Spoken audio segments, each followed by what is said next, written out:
everyone, this is Lisa from TRW, and in this video I'm going to show you how to take advantage of the cut templates that we've included with our TRW Super Mono font. So the Super Mono font is super fun. It's a circle monogram font that we've set up as a rhinestone font for you. Now when we do something like this, we've also included every letter set up with the box around it so you can cut out the whole alphabet and just piece together your letters when you want to do a monogram later on. So we've had some questions on how do I set this up to cut with my Cameo? It's bigger than my cutting mat. What do I do? So we're going to go ahead. I'm going to open it up. I'm going to show you how to ungroup it, set it up, but I'm also going to give you some tips on how to cut it well with your Cameo.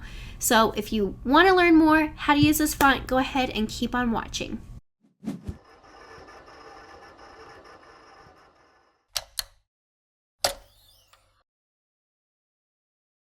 Alright, so now I'm in Silhouette Studio. I'm going to go ahead and open this file. So this file is going to be an SVG file. So I'm going to go over it and I'm going to go ahead and open it. So I have my TRW Super Mono 3-letter Magic Flock cut templates. So here we go. Now, this is where people get confused, or this is where it can be challenging. So this goes back to understanding what the different parts of Silhouette Studio mean and what to look out for. Now, we know that we can cut long designs on the Cameo, so technically we can't cut this whole design in one pass. I recommend that you don't. One of the things that can affect your cut is what's called tracking. So that's the accuracy of how your material is fed through your machine. So the longer your design, the more the tracking can get misaligned. And it's especially prevalent when you're working with rhinestone files. So one of the first things that we're going to do is I'm going to turn off my cutting mat. If I wanted to cut this all the way through right now, it's actually going to stop halfway through this row. And if you look closely, you're going to see this red line right here. See this red line? So this red line is our safe cutting area. So right now you can see that there's a cutting mat on here, and we've told the software, hey, I'm using a cutting mat. So once it feeds past this point, it thinks there's nothing else to feed, and so it's going to stop cutting. So let's go over, let's turn off our cutting mat. And so now you can see our whole workspace fits in here. However, you'll notice that our design is not within this red line. Do you guys see this? So what happens is this design is set up in our workspace, but it's set up to be to the edge of the material, not to the edge of our safe cut area. So if we look over here, we'll see that part of our design still goes past the workspace. So we do need to break it apart. One, to make sure our cuts work well, but two, to make sure that they actually do cut. So right now, our whole design is grouped together. So I'm going to click on this, right click, ungroup. All right, so now this is going to ungroup each one. You'll see each shape has an individual box around it.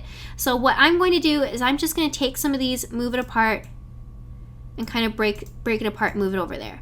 So I'm going to take these, move it to the side, and then honestly, I'll just kind of grab these, bring that over. You can also just bring over one. Like if you want to maximize your space, you can grab these two. Let me go ahead and take my mouse, grab these two, bring that over.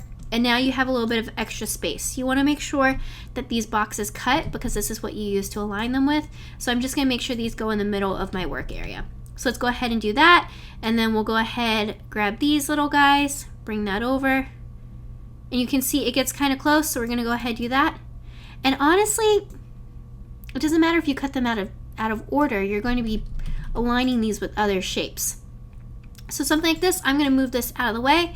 And then honestly, I would just set this up as my first cut because this is about 10 inches long, a little under a foot. The tracking will be pretty good from there. So now we can just take this, go to our send panel, choose our cut settings. So I like to program in my own cut settings. So I'm going to go down here and go to where I've programmed Magic Flock. So my cut settings are going to be my blade at 5, my speed at 10, my force at 26, and I have 2 passes double cut. Whenever you're cutting Magic Flock, make sure you do a test cut. My blade is getting old, so I've increased my force. You may not need that. And then one more thing to look out for before you cut. You'll notice that there aren't any thick red lines in my workspace. Now this is a common thing that happens when you bring in an SVG file. Basically, when your SVG file comes in, your cut lines are turned off. So we're just gonna make sure our design is selected in here, and then right here, we have no cut, cut, and cut edge. So if you look, the no cut option is shaded in. We're gonna click right here to cut, and now we're gonna see all of our cut lines will turn on, and then we're ready to go. So I'm gonna go ahead, feed that through my cutter, and then you're all set to do your next set. So I would just continue this on until you have all of your letters cut, and then you're all ready to go. So that is an overview on how to cut the TRW Super Mono SVG templates in Silhouette Studio. Now, if you have any more questions, comment below, let us know what you think, and don't forget to subscribe to us on YouTube so you don't miss any more tutorial videos for Silhouette Studio.